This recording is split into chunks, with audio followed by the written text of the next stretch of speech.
आज आपण इयत्ता 12वी युवक भारती यामधील पाठ क्रमांक 10 दंतकथा हा एक ललित लेख किंवा विनोदी कथा हे आपण पाहणार आहोत. त्या कथेचे लेखक आहेत वसंत सबनीस. आता वसंत सबनीस यांचा जन्म 6 डिसेंबर 1923 मध्ये झालेला आहे, तर मृत्यू 15 ऑक्टोबर 2002 मध्ये झालेला. हे एक मराठीतील विनोदी असे लेखक आहेत, त्याचबरोबर नाटककार आहेत. त्यांचं मूळ नाव रघुनाथ दामोदर सबनीस. त्यांचा जन्म सोलापूर येथे झालेला आहे आणि त्यांचं जे शिक्षण आहे प्राथमिक शिक्षण किंवा प्राथमिक आणि माध्यमिक शिक्षण हे पंढरपूरच्या लोकमान्य हायस्कूल मधून झालेलं आहे आणि तिथूनच त्यांनी मॅट्रिकची परीक्षा उत्तीर्ण झालेल्या आहे व नंतर पुढील शिक्षणासाठी ते पुणे येथील फर्ग्युसन कॉलेज येथे दाखल झालेले आहेत आणि त्या फर्ग्युसन कॉलेजमधून त्यांनी BA ची पदवी घेतली आणि त्यानंतर एका कार्यालयामध्ये ते शासकीय नोकरीमध्ये रुजू झालेले आहेत. आता ही शासकीय नोकरी करत असताना त्यांनी या साहित्याची निर्मिती केलेली आहे किंवा लिखाणाचं काम त्यांनी केलेलं आपल्याला पाहायला मिळतं पहा. त्यांच्या कविता अभिरुची सारख्या दर्जेदार नियतकालिकातून प्रसिद्ध झालेल्या आहेत. त्यावेळी प्रसिद्ध असलेलं अभिरुची हे जे मासिक आहे त्या मासिकामधून त्यांच्या कथा किंवा जे साहित्य आहे ते प्रसिद्ध झालेलं आपल्याला पाहायला मिळतं पहा. पुढे ते विनोदी लेखक म्हणून सुद्धा प्रसिद्ध पावलेले आहेत. त्यांचे पायदान, चिल्लर खुर्द, भारूड, मिरवणूक, पतंग, आमची मेली पुरुषाची जात हे प्रसिद्ध लेखसंग्रह आहेत. आत्याबाईंना मिशा आल्या, विनोदी द्वादशी, बोका झाला संन्यासी हे त्यांचे विनोदी कथासंग्रह आहेत. त्यानंतर निळावंती, म्हैस येता घरा, सौजन्याची ऐसी की तैसी, घरोघरी हीच बोंब, मामला चोरीचा, कार्टी श्रीदेवी, गेला माधव कुणीकडे ही नाटके अतिशय लोकप्रिय ठरलेली आहेत पहा. त्यातीलच विच्छा माझी पुरी करा हे जे लोकनाट्य होतं हे लोकनाट्य तर अतिशय यशस्वी झालेलं आहे किंवा त्याने यशस्वीतेचा अक्षरशः विक्रम केलेला आहे. आता यांची जी नाटकं किंवा साहित्य आहे ह्याच्यामध्ये मार्मिकता आपल्याला पाहायला मिळते, त्याचबरोबर राजकीय भाष्य आहे, चतुर संवाद ही विशेषतः त्यांच्या लोकनाट्याची वैशिष्ट्ये आपल्याला सांगता येतील पहा. विनोदी लेखकाला जीवनाकडे पाहताना त्यातील विसंगतीकडे पाहण्याचा वैशिष्ट्यपूर्ण दृष्टिकोन असलेला आपल्या लक्षात येतो. त्याचबरोबर मार्मिक निरीक्षण शक्ती आणि सहज उत्स्फूर्त शैली यामुळे त्यांच्या लेखनात जिवंतपणा किंवा रसरशीतपणा आलेला आपल्याला पाहायला मिळतो किंवा त्यांचं साहित्य वाचल्यानंतर अक्षरशः ते आपल्या पुढे जिवंत होतं. आता सदर कविता जी आहे सदर जी कथा आहे किंवा हा जो प्रस्तुत लेख आहे त्यामध्ये दंतकथा ही सत्य घटनेवर आधारित आहे पहा. म्हणजे लेखकाला जो अनुभव आलेला आहे हा सत्य अनुभव त्यांनी या कथेच्या माध्यमातून विनोदी शैलीने व्यक्त केलेला आपल्याला पाहायला मिळतो. आता ही सत्य घटनेवर आधारित असलेली कथा जरी असली तरी तिला कल्पनेच्या अनेक धाग्यांनी गुंफलेलं आपल्याला पाहायला मिळतं. अशी ही दाताची कथा म्हणजे दंतकथा होय. यात लेखकाने दातदुखी खूप त्रासदायक असते किंवा एखाद्याचा दात दुखत असेल तर किती वेदना होतात, त्याला किती यातना होतात आणि त्याच्या मनाची अवस्था कशी गंभीर होते हे या पाठाच्या माध्यमातून सांगितलेले आपल्याला पाहायला मिळते पहा. आता अशा गंभीर विषयावर कल्पना करत लेखकाने अतिशय विनोदी शैलीमध्ये त्याच्यातील विनोद टिपलेला आहे किंवा दातदुखीमुळे मानवाची होणारी दयनीय अवस्था आणि त्यातून निर्माण होणारा प्रसंगनिष्ठ विनोद वाचकाला किंवा आपल्याला कळकळून हसवतो पहा. वास्तवाला जोडून येणारे अतिशयोक्तीचे प्रसंग असतील किंवा विसंगती असेल किंवा मराठीमधील विविध म्हणी आहेत, वाक्प्रचार आहेत किंवा शाब्दिक कोट्या असतील. शाब्दिक कोट्या म्हणजे काय, तर त्या ठिकाणी शब्दांचा खेळ जो केला जातो किंवा शब्दांचा वापर, शब्दांशी जी क्रीडा केली जाते त्याला आपण काय म्हणतो, शाब्दिक कोट्या. अशा शाब्दिक कोट्यांचा वापर देखील लेखकाने या ठिकाणी विनोद निर्मितीसाठी केलेला आपल्याला पाहायला मिळतो पहा. आणि अशा प्रकारे हा जो विनोदी लेख आहे म्हणजे सत्य घटना तीच विनोदी पद्धतीने या ठिकाणी त्या दंतकथा यामध्ये लेखकाने मांडलेली आपल्याला पाहायला मिळते. आता आपण प्रत्यक्ष या लेखाचं प्रकट वाचन या ठिकाणी करूया पहा. मानवी देह हा पंचमहाभूतांचा बनलेला आहे असे म्हणतात. ज्या ज्ञानी मंडळींना मानवी देहात पंचभूते पंचमहाभूते दिसली, त्यांना 6वे महाभूत कसे दिसले नाही याचे मला राहून राहून नवल वाटते. त्या 6व्या महाभूताला सामान्यच्या भाषेत दात असे म्हणतात. बघा, आता लेखक काय म्हणतो, तुम्हाला माहितीच आहे, आपलं शरीर किंवा मानवी शरीर हे पंचमहाभूतापासून बनलेले आहे.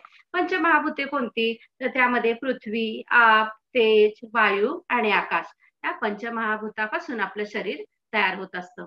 आता हे सांगत असताना लेखक काय म्हणतात, या ठिकाणी 6वं एक भूत जे आहे हे कसं काय या ठिकाणी द्यायचं राहून गेलं, ते कोणतं 6वं भूत आहे? तर ते म्हणजे दात. म्हणजे या दाताचा उल्लेख सुद्धा या पंचमहाभूतामध्ये व्हावा असं लेखकाला या ठिकाणी वाटतं. पहा, माझ्या मते दात ही परमेश्वराने मारून ठेवलेली मेक आहे. मानवी देहाची सर्व रचना परिपूर्ण केल्यानंतर जवळजवळ 6-7 महिन्यांनी ही दाताची कल्पना परमेश्वराला सुचली असावी. नाहीतर इतर सर्व अवयव एकदम फुटत असताना दातच तेवढे एखाद्या सभेच्या मुख्य पाहुण्यासारखे मागाहून काय यावेत? बघा, आता लेखक इथे काय म्हणतात, आता ही जी परमेश्वराने ही दाताची निर्मिती केलेली आहे, त्यामध्ये काहीतरी मेक असावी किंवा काहीतरी गूढ असावं असं लेखकाला इथे वाटतं. लेखक काय म्हणतात, मानवी देहाची रचना केल्यानंतर पहा, या ठिकाणी 6-7 महिन्यामध्ये किंवा साधारणपणे आपल्या शरीराचे अवयव आहेत, हे सर्व अवयव जेव्हा मुलाचा जन्म होतो तेव्हा निर्माण झालेले असतात. परंतु तुमच्या लक्षात आलंच असेल इथे, की दात मात्र जेव्हा मूल जन्माला येतं तेव्हा त्याला दात नसतात किंवा ते नंतर 6-7 महिन्यांनी हे दात येतात. मग लेखक इथे म्हणतात, असं का व्हावं? इतर अवयव, हात असतील, पाय असतील, नाक, कान असेल, हे सगळे अवयव मूल जन्माला येताना त्या ठिकाणी येत असतात किंवा निर्माण होत असतात आणि दातच मात्र का उशिरा येतात? त्याच्या मागे काही ईश्वराची काही कल्पना असेल का? जसं एखाद्या सभेमध्ये प्रमुख पाहुणा असतो, तो कसा येतो?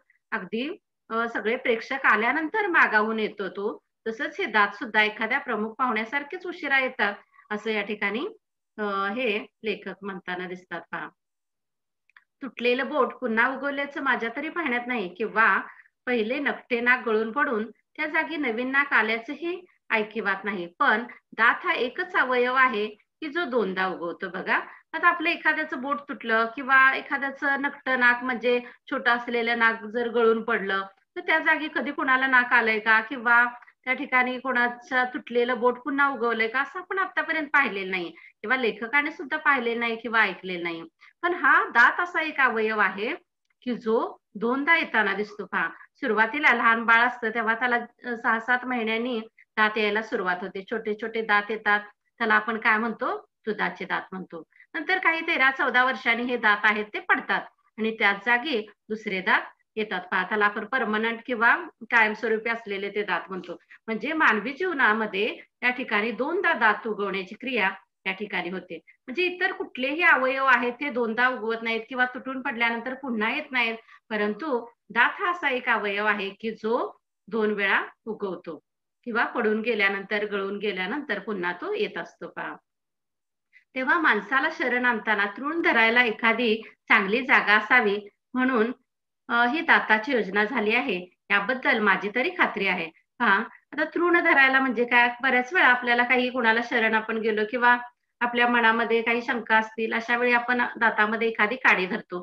तशीच अवस्था किंवा त्याच्यासाठीच इथे परमेश्वराने या दाताची निर्मिती तर केली नसावी, असं या ठिकाणी लेखकाला वाटतं किंवा तशी खात्री सुद्धा त्यांना होते. पहा, तसे दातांनी माणसाला काय दिले आहे? दुसरा कुठलाही अवयव उगवताना माणसाला त्रास होत नाही, पण दात हे त्रास दिल्याशिवाय उगवत नाहीत. ते येताना ताप आणि गेल्यावर पश्चाताप. बघा, आता मानवाचा दुसरा जर एखादा अवयव त्या ठिकाणी तुटून पडला किंवा तो नष्ट झाला तर तो पुन्हा येऊ शकत नाही. परंतु एखाद्याचा दात जेव्हा पडतो किंवा दात हालायला लागतो तेव्हा काय वेदना होतात, त्या तुम्हाला कल्पना त्याची आहे. कोणाचा दात दुखला असेल किंवा यापूर्वी तशी घटना तुमच्या बाबतीत घडली असेल तर तुम्हाला त्याची जाणीव चांगली असू शकते. पहा, म्हणजे जेव्हा हा दात उगवून येतो तेव्हा सुद्धा ते लहान मुलं असतं त्याला त्रास होतो, ताप येतो. लहान बाळाला जेव्हा दात येऊ लागतात तेव्हा त्याला ताप येतो आणि ते मूल मोठं झाल्यानंतर जेव्हा ते दात पडायला लागतात किंवा काही दात हलतात, दुखतात, तेव्हा अतिशय वेदना होतात आणि त्या दाताचा आपल्याला काय होतो? पश्चातापच होतो. म्हणजे दात येतानाही त्रास आणि दात जातानाही त्रास, अशी अवस्था या ठिकाणी माणसाची होते. पहा, मला स्वतःला तर दाताबद्दल मुळीच प्रेम वाटत नाही, कारण लहानपणी मला दात येत असताना त्यांनी घरातल्या माणसांना रडवलं होतं म्हणे. आता लेखक काय म्हणतात, मला जेव्हा दात आले, मी जेव्हा लहान होतो तेव्हा असं म्हणतात किंवा घरातले लोक सांगतात, की घरातल्या लोकांना मी रडवलं. अर्थात हे सर्वस्वी खरं असेलच असं नाही.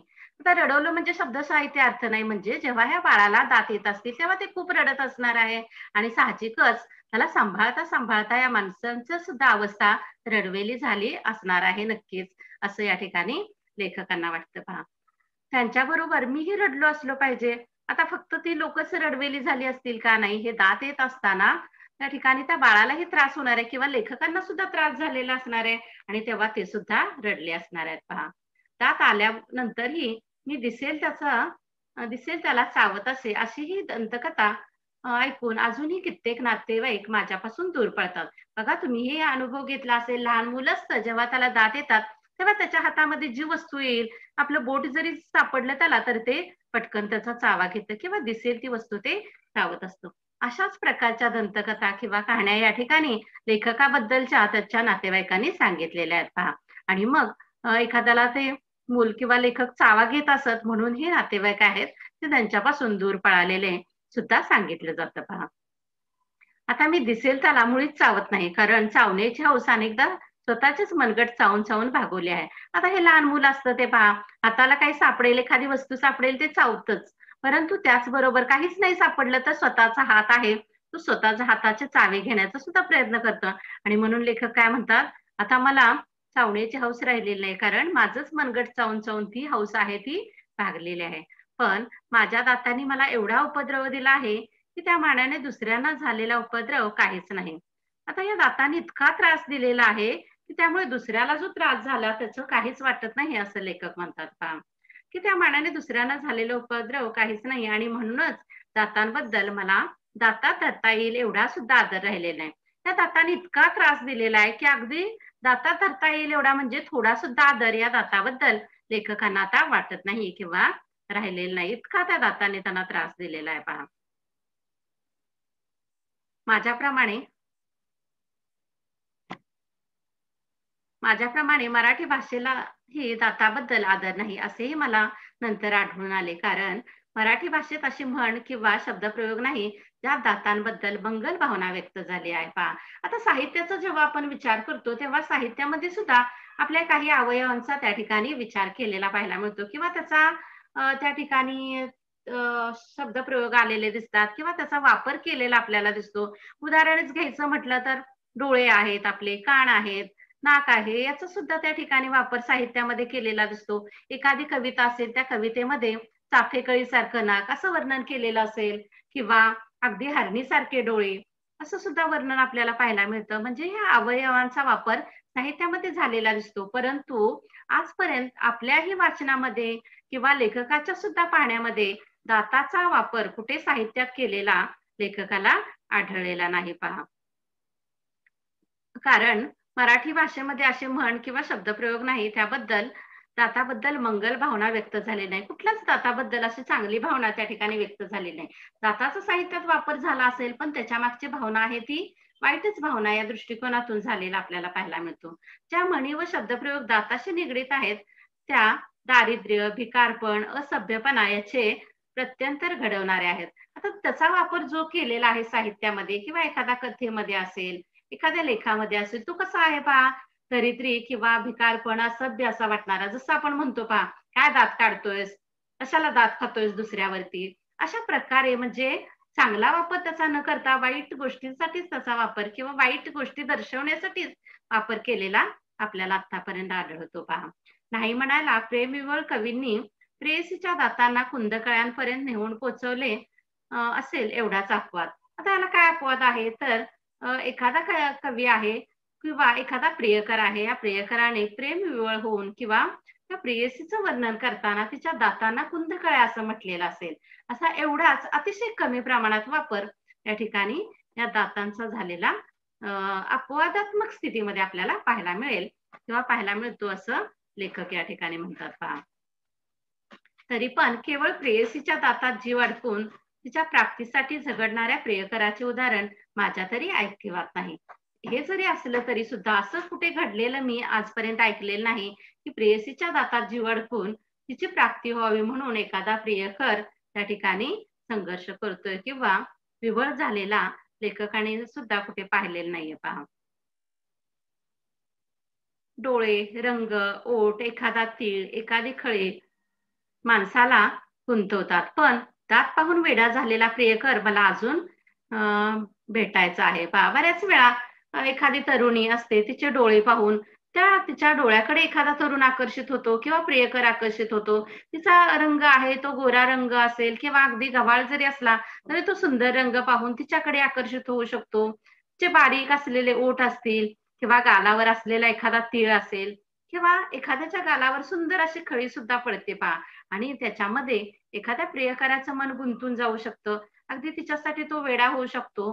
परंतु हे झालं त्या बाबतीत किंवा हे जे शरीराचे भाग किंवा अवयव म्हणता येईल त्याच्या बाबतीत. पण दात पाहून वेडा झालेला प्रियकर आजपर्यंत कुणीही पाहिलेला नाहीये किंवा लेखकाने सुद्धा पाहिलेला नाहीये पहा.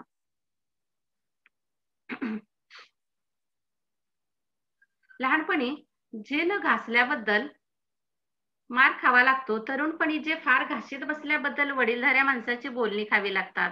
व्यवहारात जे कोण केव्हा पाडील याचा भरोसा नसतो आणि जे दंतवैद्याकडे जायला भाग पडतात ते दात, अशी माझी दाताबद्दलची कल्पना. त्या कवीची किंवा लेखकाची ती कल्पना काय आहे तर पहा, लहानपणी दात न घासणे. आता बरीचशा मुलांना या ठिकाणी दात घासण्याची सवय नसते, तर लेखकच साधारणपणे 7-8 दिवस त्या ठिकाणी दात घासायचे नाहीत. म्हणजे दात घासायचा त्यांना फार कंटाळा यायचा.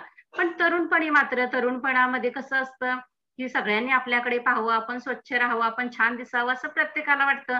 आणि साहजिकच मग हे लेखक सुद्धा त्या ठिकाणी बऱ्याच वेळा किंवा वारंवार दात घासतात.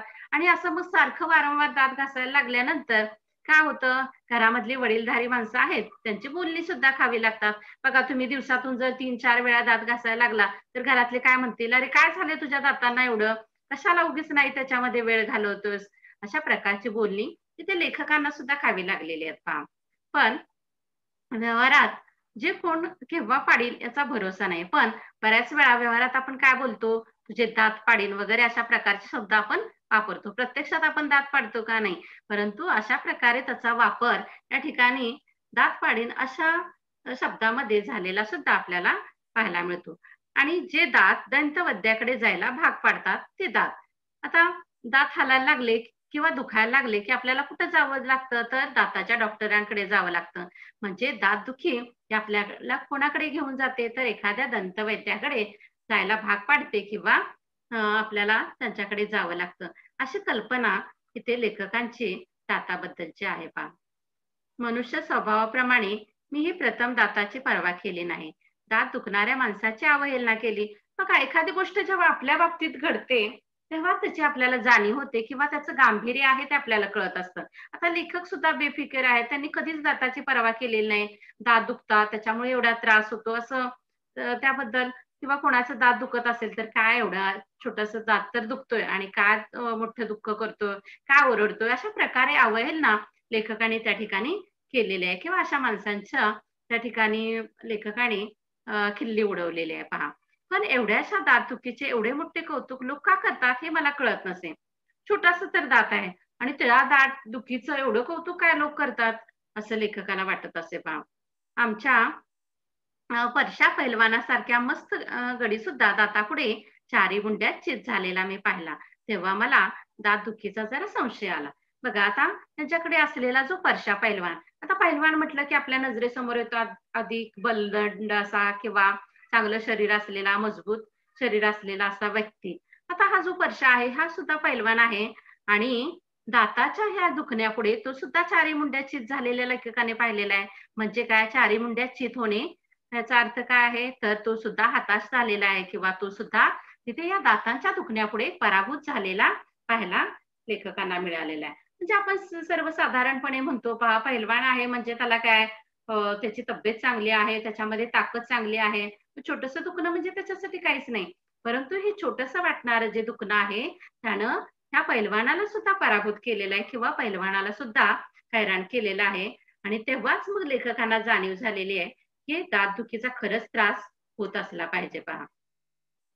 परशा हा जन्मापासून पहिलवान, रानात अनेकदा लांडग्याशी एकटा झुंजलेला अनेक लांडग्यांचे सुळे नुसत्या काठीच्या तडाख्याने पाडणारा हा गडी नेहमी अशा ऐटीत चालायचा की जसा काही वनराज. आता हा परशा हा कोण आहे? साहजिकच पैलवान असल्यामुळे अगदी तो एखाद्या वनराजासारखा चालायचा किंवा जेव्हा जंगलामध्ये रानामध्ये फिरत असताना एखाद्या लांडग्याशी त्याचा जर सामना झाला तर तो लांडग्याशी सुद्धा झुंजायचा, एवढी ताकद त्याच्यामध्ये होती. आणि बऱ्याच वेळा त्या लांडग्याचे सुळे किंवा दात सुद्धा ह्या परशाने पाडलेले आहेत पहा. आणि मग हा असा आयटी मध्ये चालायचा जसं काही वनराज. एखादा वनराज असावा किंवा सिंह असावा अशा थाटामध्ये हा परशा चालायचा. छाती इतकी पुढे काढायचा की अनेकदा आधी त्याची छाती दिसायची, म्हणजे इतका तो छाती फुगवून चालायचा की त्याचं तोंड नंतर दिसायचं, छातीच अगोदर दिसायची. अशा प्रकारे अशा आविर्भावामध्ये मोठ्या तोऱ्यामध्ये तो सिंहासारखा किंवा एखाद्या वनराजासारखा चालायचा पहा. बऱ्याच वेळा अनेकदा आधी त्याची छातीच दिसायची आणि अर्ध्या मिनिटाने त्याचा चेहरा दिसायचा. रस्त्यात भेटला की काय र कुठं निघालास, असा त्याच्या दृष्टीने अत्यंत प्रेमळ पण माझ्या दृष्टीने अतिशय उर्मट असा सवाल करायचा. मला त्याचा राग येत असे. आता त्याच्या दृष्टीने बा एखाद्याची भाषा शैलीच अशी असते की तो सहज बोलला तरी ते आपल्याला अगदी उर्मटपणे बोलल्यासारखं वाटतं. तसंच ह्याचं वागणं बोलणं चालणं सगळंच असं आहे की तो जरी नॉर्मल किंवा साध्या पद्धतीने जरी प्रेमळ पद्धतीने जरी बोलत असला तरी लेखकाला काय वाटतं, तो उर्मट असल्यासारखा वाटतो. आणि जेव्हा तो रस्त्यात विचारतो काय र कुठं निघालास, तेव्हा लेखकाला त्याचं बोलणं कसं वाटतं, उर्मटपणाचं वाटतं. आणि साहजिकच त्याचा लेखकांना राग येतो पहा. पुढे तो काय म्हणतो परशा पहा, चाललोय कुस्ती मारायला येतोस. कुस्ती असं म्हणताच तो अत्यंत विकट हास्य करायचा आणि अरे अगोदर माशी तर मार नाकावरली मग कुस्तीचं बघू. म्हणजे कुस्ती करणं काय साधं सोपी गोष्ट नाहीये.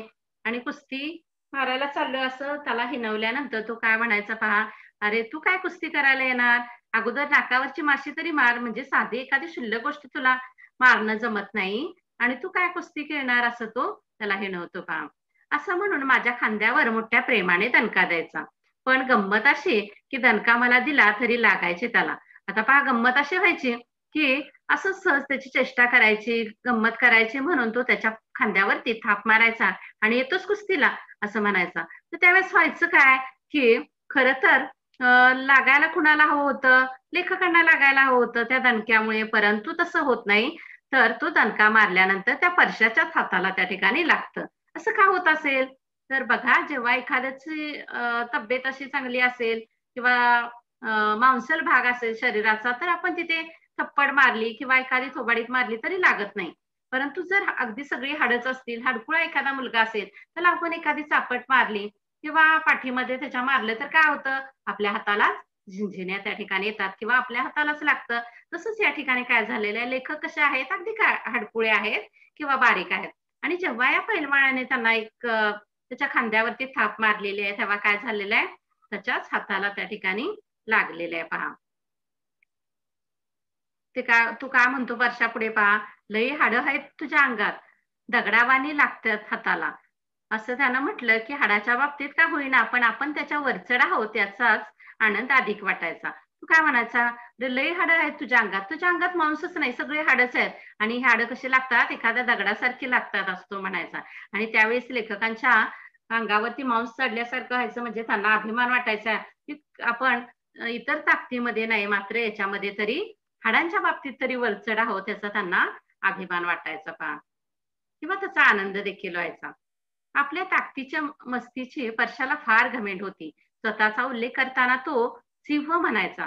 बघा त्याला स्वतःची ताकद याची फार घमेंड होती आणि मग स्वतःला तो एखाद्या सिंहाची उपमा द्यायचा. मी म्हणजे सिंह, मी म्हणजे फार मोठा असं त्याला वाटायचं. स्वतःला सिंह म्हणून घेण्यात त्याला अभिमान वाटायचा. काय परशा, यंदा कशी काय तयारी आहे, असं कुणी विचारलं की त्याचं उत्तर ठरलेलं असं.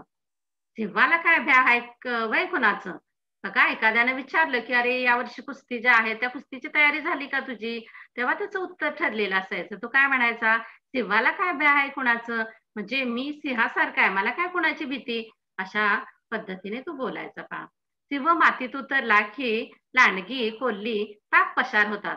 म्हणजे मी एवढा मोठा आहे, एखाद्या वनराजासारखा आहे, माझ्या पुढे ही छोटी छोटी पैलवान आहेत ते काय एखाद्या कोल्ह्यासारखे किंवा लांडग्यासारखे आहेत आणि ते मला बघूनच पळून जातील, असं त्याला वाटायचं किंवा अशी त्याच्यामध्ये घमेंड होती पहा. सिंहाला आल्यात लय झोप लागती या. पुढे काय म्हणतो तो पहा, सिंहाला अलीकडे खूपच झोप लागते.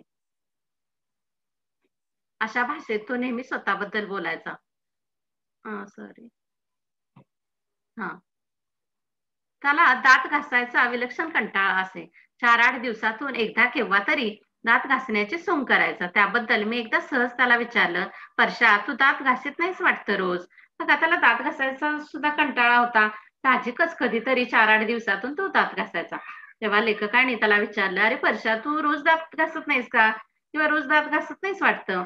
तेव्हा तो काय म्हणतो पहा, "सिंह काय दात घासतो व्हय कधी?" असं त्यानं ताडकन उत्तर दिलं.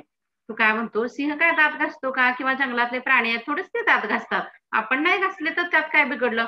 म्हणजे आपण 4-8 दिवस दात घासत नाही याचं त्याला काहीच वैषम्य या ठिकाणी वाटत नाही पहा आणि अगदी बेफिकीरपणे तो उत्तर देतो, की "सिंह काय दात घासतो का?" बघा, असा हा सिंहासारखा आणि उग्र व बलदंड परशा एके दिवशी सपाटून मार खाल्लेल्या कुत्र्यासारखा समोरून येत होता. त्याची ऐट, त्याचा दिमाग, त्याची घमेंड यापैकी कशाचाही मागमूस त्याच्या चेहऱ्यावर दिसत नव्हता. कुस्तीत हरला तरी तो कधी असा दिसला नव्हता. जवळ जाऊन मी विचारलं, "काय पैलवान, काय झालं आज?" बघा, रोज हा मस्तीमध्ये असणारा अगदी सिंहासारखा चालणारा बलदंड परशा जो आहे, तो रोज त्याचं जे येणं आहे, चालणं आहे, त्याच्यापेक्षा आज लेखकाला त्याचं चालणं, वागणं कसं वाटत होतं, तर एखाद्यानं सपाटून असा मार खाल्लेला आहे, असा एखाद्या कुत्र्यासारखी त्याची अवस्था त्या ठिकाणी लेखकाला झालेली दिसली. आणि मग साहजिकच लेखकाला राहवलं नाही आणि त्याला विचारलं, "काय पैलवान, काय झालं आज?" तर बघा तो काय म्हणतो, केविलवाणा चेहरा करून म्हणाला, "दात र, काल रातच्या धरनं असा ठणकतोया, काय एक सुचेनासं झालंय." बघा तो काय म्हणतो, तर दात र म्हणजे काय? अरे दातामुळं माझी ही अवस्था झाली. काल रात्रीपासून माझा दात आहे तो काय होतोय, ठणकतोय किंवा दुखतोय आणि त्याच्यामुळे मला काही सुद्धा सुचत नाही. बघा आपली सुद्धा अशीच अवस्था होते. आपला जर एखादा दात वगैरे दुखत असेल, तर आपल्याला काही सुद्धा त्या ठिकाणी सुचत नाही किंवा ते सहन होत नाही. तशीच म्हणजे शरीराने पैलवान असलेला हा स्पर्श आहे, त्याची सुद्धा या छोट्याशा दातामुळे केविलवाणी अवस्था झालेली आपल्याला या ठिकाणी पाहायला मिळते किंवा लेखकाला पाहायला मिळालेली आहे पहा. अरे सिंहाचे दात कधी अरे सिंहाचे दात कधी